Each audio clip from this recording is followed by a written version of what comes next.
Perkenalkan, nama saya Nurul Fajriah. Di sini saya kelas PAID semester 4.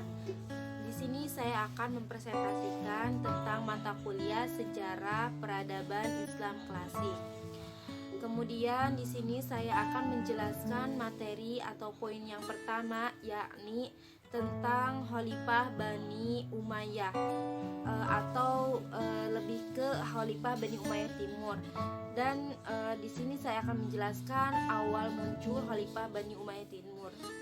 Khalifah Bani Umayyah Timur merupakan suatu kekhalifahan yang mana biasa kita sebut dengan khalifah yang didirikan oleh Muawiyah bin Abi Sufyan. Muawiyah bin Abi Sufyan ini mendirikan Khalifah Bani Umayyah pada tahun 661 sampai dengan 750 Masehi.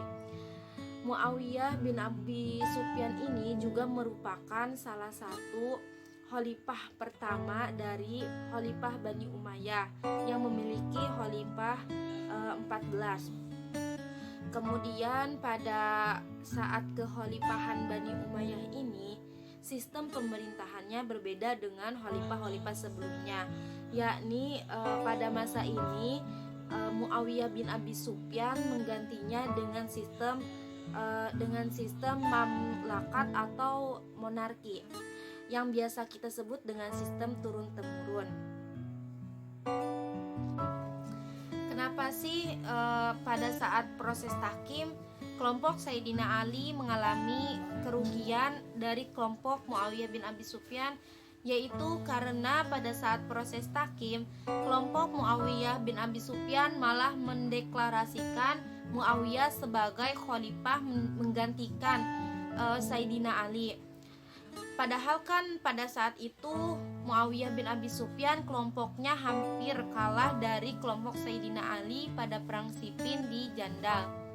Namun kelompok Muawiyah bin Abi Sufyan tersebut memanfaatkan proses tahkim untuk melakukan kecurangan dan menggulingkan kekhalifahan Sayyidina Ali.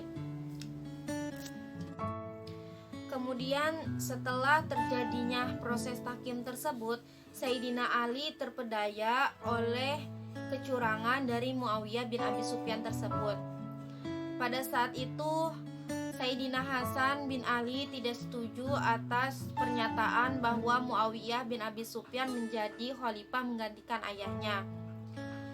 Kemudian setelah ayahnya wafat, yaitu Sayyidina Ali, barulah Sayyidina Hasan menerima atas terpilihnya Muawiyah bin Abi Sufyan dengan beberapa syarat yang telah diajukan oleh Sayyidina Hasan bin Ali kepada kelompok Muawiyah bin Abi Sufyan. Hijriah. Setelah itu dilanjutkan lagi oleh putranya yang bernama Muawiyah bin Yazid. Muawiyah bin Yazid menjabat sebagai khalifah tidak begitu lama, yakni kisaran 3 bulan saja pada tahun 64 Hijriah. Setelah itu dilanjutkan lagi oleh Marwan bin Hakam. Marwan bin Hakam menjabat sebagai khalifah Bani Umayyah juga tidak lama, hanya kisaran 1 tahun saja pada tahun 64 sampai 65 Hijriah. Setelah itu digantikan oleh putranya yang bernama Abdul Malik bin Marwan. Pada masa Abdul Malik bin Marwan ini, Khalifah Bani Umayyah memiliki masa kemajuan dan masa keemasan. Karena Abdul Malik bin Marwan ini memiliki kepemimpinan yang cukup baik. Kemudian Abdul Malik bin Marwan ini menjabat cukup lama, kisaran pada tahun 65 sampai 86 Hijriah. Setelah Abdul Malik bin Marwan wafat, kemudian digantikan oleh putranya, yakni Walid bin Abdul Malik. Walid bin Abdul Malik juga memiliki kepiawaian yang sama dengan ayahnya yang bernama Abdul Malik tersebut. Walid bin Abdul Malik ini juga memimpin Khalifah Bani Umayyah cukup lama, yakni kisaran tahun 86 sampai 96 Hijriah. Setelah itu digantikan lagi oleh Sulaiman bin Abdul Malik. Pada masa Sulaiman bin Abdul Malik ini, Khalifah Bani Umayyah mengalami penurunan kepemimpinan. karena Sulaiman bin Abdul Malik tidak mampu memimpin sebagai khalifah. Setelah itu digantikan lagi oleh Umar bin Abdul Aziz. Ketika Umar bin Abdul Aziz memimpin Khalifah Bani Umayyah, Khalifah Bani Umayyah ini memiliki kemajuan. Kemudian Khalifah Umar bin Abdul Aziz ini juga memiliki tingkat pemikiran yang sangat cerdas, karena Umar bin Abdul Aziz merupakan cucu dari Umar bin Khattab. Beliau mewarisi kepemimpinan dari Umar bin Khattab. Umar bin Abdul Aziz ini memiliki kepemimpinan yaitu kisaran pada tahun 99 Hijriah sampai 101 Hijriah. Setelah Umar bin Abdul Aziz wafat, kemudian digantikan oleh Yazid bin Abdul Malik.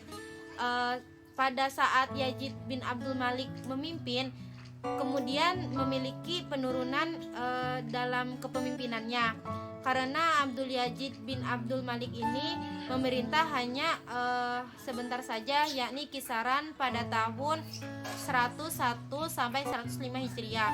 Setelah Yazid wafat, kemudian digantikan lagi oleh Hisham bin Abdul Malik. Pada kepemimpinan Hisham bin Abdul Malik ini merupakan awal dari pemberontakan atau kekacauan yang terjadi pada Khalifah Bani Umayyah. Setelah itu dilanjutkan lagi kepemimpinannya oleh Walid bin Yazid pada tahun 125 sampai 126 Hijriah. Walid bin Yazid juga memerintah tidak lama. Beliau juga tidak memiliki kemampuan dalam kepemerintahan pada Khalifah Bani Umayyah ini. Setelah itu dilanjutkan oleh Ibrahim bin Yazid. Ibrahim bin Yazid juga beliau tidak mampu memimpin Khalifah Umayyah ini, sehingga terjadinya penurunan yang sangat drastis. Kemudian setelah Ibrahim bin Yazid wafat, digantikan oleh khalifah yang terakhir yang bernama Marwan bin Muhammad. Pada Khalifah Marwan bin Muhammad ini mulailah kelompok Bani Abbasiyah merongrong kepemimpinan Khalifah Bani Umayyah, sehingga setelah Marwan bin Muhammad ini lengser, Khalifah Bani Abbasiyah mulai memimpin atau menggantikan Khalifah Bani Umayyah. Mungkin hanya itu yang dapat saya sampaikan. Kurang dan kurangnya saya mohon maaf. Saya akhiri. Wassalamualaikum warahmatullahi wabarakatuh. Baik, saya Sri Amani. Di sini saya akan menjelaskan mengenai ekspansi atau perluasan wilayah yang dilakukan Muawiyah pada masa dinasti Umayyah Timur, serta menjelaskan sistem pemerintahan yang dipakai atau yang dilaksanakan pada masa dinasti Umayyah Timur. Langsung saja kita ke materi mengenai ekspansi wilayah pada masa dinasti Umayyah Timur.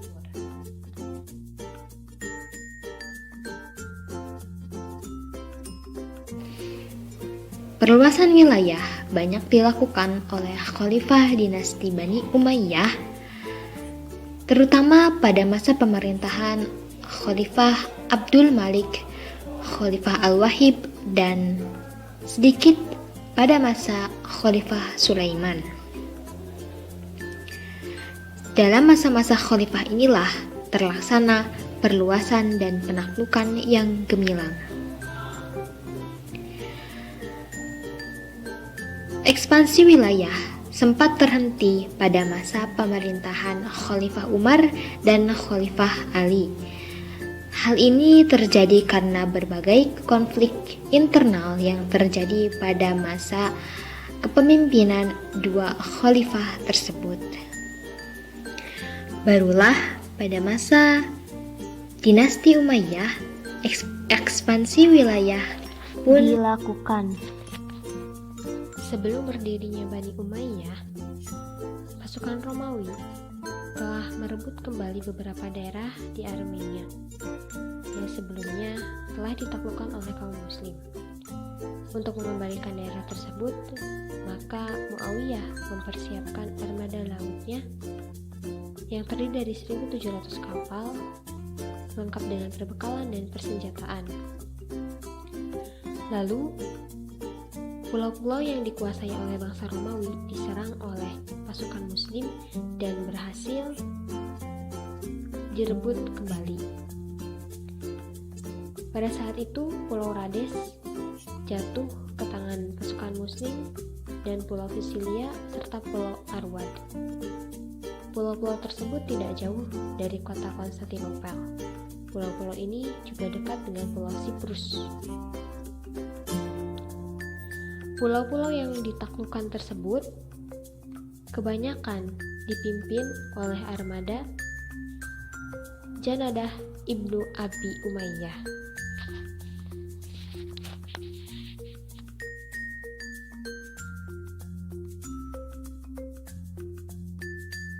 Perluasan wilayah ke timur sudah dilakukan sampai ke wilayah Khurasan, juga ke Sungai Oxus dan Afghanistan sampai ke Kabul.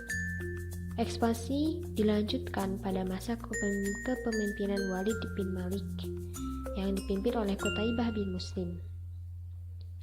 Setelah menyeberangi Sungai Oxus dan melakukan peperangan di tahun 706 sampai 709, mulai ke wilayah Khurasan, juga ke Sungai Oxus dan Afghanistan sampai ke Kabul. Ekspansi dilanjutkan pada masa kepemimpinan Walid bin Malik yang dipimpin oleh Qutaibah bin Muslim.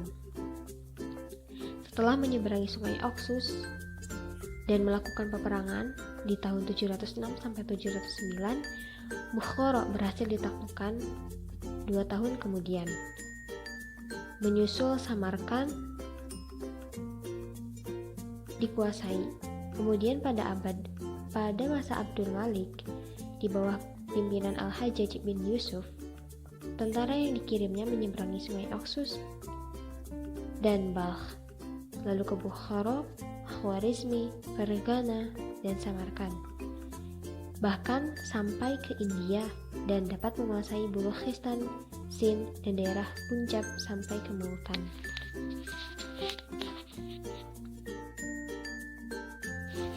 Perluasan dilakukan kembali menuju ke pantai-pantai Afrika yang wilayahnya sudah dikuasai oleh bangsa Romawi. Pada saat itu bangsa Romawi sudah memperkuat armada perangnya, namun pasukan Muslim berhasil menaklukkan pertahanan mereka di pantai dan mengirim perluasan wilayah oleh Bani Umayyah kembali dilakukan menuju pantai Afrika yang sebelumnya sudah ditaklukkan dan diperintah oleh Romawi. Kaum muslimin menaklukkan Bargah dan Tripoli, tujuannya untuk menjaga keamanan daerah Mesir dari serangan kerajaan Bizantium. Namun, kerajaan Bizantium sendiri justru memperkuat kedudukan tentaranya di daerah pantai-pantai tersebut. Sayangnya, pertahanan tentara Romawi dapat diruntuhkan tentara Muslim di bawah pimpinan Uqbah ibnu Nafi al-Fihri, sehingga kekuasaan Bizantium di daerah pantai dapat diambil alih. Perluasan ke wilayah barat pun dilakukan pada zaman Al-Walid. Pasukan Islam yang dipimpin oleh Musa ibnu Nusair dapat menaklukkan Jazair dan Maroko. Setelah dapat menaklukkan 2 daerah tersebut, Al-Walid memerintahkan Tariq bin Ziyad untuk menjadi wakil pemerintahan daerah tersebut. Tariq pun melakukan penyerangan yang melalui rute selat antara Maroko dan benua Eropa, lalu mendarat di Gibraltar atau Jabal Tariq. Tentara Muslim dapat mengalahkan pasukan atau tentara Spanyol di bawah pimpinan Raja Rodrik. Dengan demikian, maka pintu menuju Spanyol terbuka lebar. Maka wilayah kekuasaan Bani Umayyah menjadi sangat luas. Wilayah-wilayah kekuasaan tersebut meliputi Spanyol, Afrika Utara, Suriah, Palestina, Jazirah Arab, Irak, sebagian Asia Kecil, Persia, Afghanistan, daerah yang sekarang disebut Pakistan, Turkmenia, Uzbekistan, dan Kirgiz di Asia Tengah. Materi selanjutnya yaitu mengenai sistem pemerintahan yang digunakan atau yang dilaksanakan pada masa pemerintahan dinasti Umayyah Timur.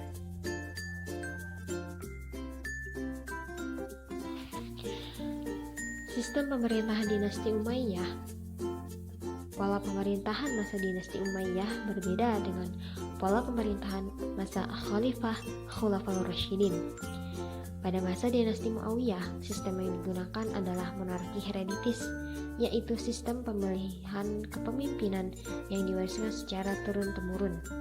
Tidak seperti masa Khulafaur Rasyidin yang menentukan pemimpin dengan cara demokratis.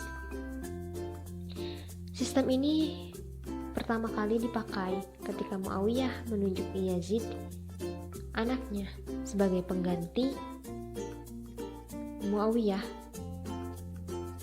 di kepemimpinan selanjutnya. Hal ini berdasarkan saran dari Al-Mukhiran bin Sukan. Tujuannya untuk menghindari pertikaian politik intern Islam seperti yang terjadi pada masa-masa sebelumnya. Untuk administrasi pemerintahan, dinasti Umayyah membaginya menjadi 5 bagian. Yang pertama ada Al-Nidam Al-Siyash. Bidang ini terdiri dari Khalifah dan Wali Al-Hadi. Kedua, Al-Kitabah atau Sekretariat Negara yang dibagi lagi menjadi 5 cabang. Yang pertama ada Khatib Ar-Rosail, tugasnya mengurus administrasi dan tata usaha. Yang kedua, Khatib Al-Kharaj, berfungsi mengurus pendapatan negara seperti pajak dan lain-lain. Yang ketiga ada Khatib Al-Junud, sekretaris urusan administrasi militer. Yang keempat, Khatib Al-Syurtah, sekretaris urusan keamanan sipil atau polisi. Dan yang terakhir ada Khatib Al-Qadhi, yaitu sekretaris urusan kehakiman.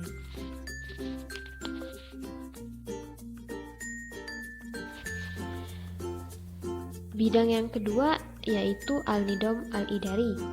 Bidang-bidang ini terdiri dari Diwan Rosail, berfungsi mengurus surat-surat negara. Yang kedua ada Diwan Al-Kharaj, diwan yang dibentuk di setiap provinsi dan dikepalai oleh Shahib Al-Kharaj, bertugas mengurus pajak. Yang ketiga, Diwan Al-Barid, tugasnya ini adalah menyampaikan rahasia daerah pada pemerintah pusat. Assalamualaikum warahmatullahi wabarakatuh. Perkenalkan, nama saya Septian Hidayat. Saya mahasiswa IAIN Syekh Nurjati Cirebon. Di sini saya akan melanjutkan sebuah materi yaitu prestasi-prestasi yang telah diraih atau yang telah dicapai oleh Daulah Bani Umayyah. Lanjut ke materinya. Setelah Muawiyah menjadi khalifah, ia mulai menata pemerintahannya. Kebijakan ini dilakukan untuk mengantisipasi tindakan-tindakan yang akan timbul dari reaksi pembentukan kekuasaannya. Nah, pada masa Bani Umayyah ini, organisasi militer terdiri dari angkatan darat, angkatan laut, angkatan kepolisian yang bisa disebut Asyurtoh. Penguatan militer yang dilakukan oleh para khalifah Bani Umayyah dikarenakan kebijakan ekspansionis, yakni kebijakan perluasan wilayah kerajaan pada masa Muawiyah bin Abi Sufyan. Dan selanjutnya kita langsung aja masuk ke dalam poin yang keempat, yaitu penataan administrasi negara. Saat Muawiyah menjabar kekhalifahan, di antara langkah strategis yang dilakukan adalah peningkatan pengelolaan administrasi negara. Apa yang dilakukan Muawiyah tersebut kemudian terus Kemudian terus disempurnakan oleh khalifah-khalifah setelahnya. Bani Umayyah mencatat suatu pencapaian yang gemilang di bidang seni, terutama seni bangunan. Teknik arsitektur merupakan hal yang sangat diperhatikan pada masa daulah ini. Di antaranya karena pengaruh dari Bizantium, tentunya ya, dari Bizantium. Di antara bangunan penting yang dibangun dengan teknik arsitektur tinggi itu Masjid Damaskus, Masjid Agung Kufah di Irak, dan kubah batu karang Dome of the Rock, kalau dikenalnya itu Dome of the Rock. Selanjutnya kita memasuki ke poin F, yaitu kemunduran Bani Umayyah. Nah, kilasan sejarah Islam telah mencatat prestasi gemilang yang telah dicapai oleh Bani Umayyah. Namun demikian, kebesaran yang dicapai Bani Umayyah ini tidak dapat dipertahankan akibat beberapa faktor internal maupun eksternal. Faktor ini menentukan kehancurannya Bani Umayyah. Ini adalah awal mula munculnya revolusi yang dianulirkan oleh Bani Abbasiyah sebagai sebuah revolusi terbesar yang pernah dilakukan umat Islam. Revolusi ini bukan hanya mampu menggulingkan Bani Umayyah selama 90 tahun, namun juga mampu mendirikan rejim baru yang jauh lebih solid dan bertahan lebih lama. Nah, jadi kemunduran Bani Umayyah ini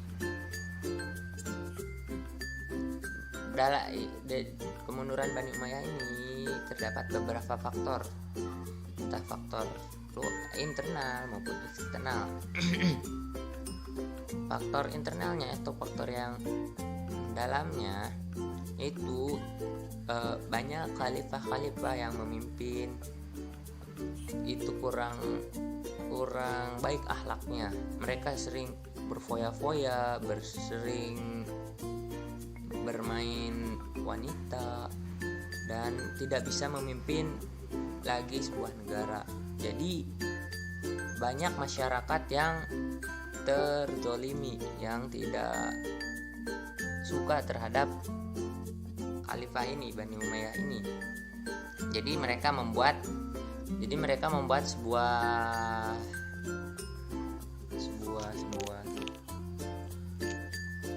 apa ya?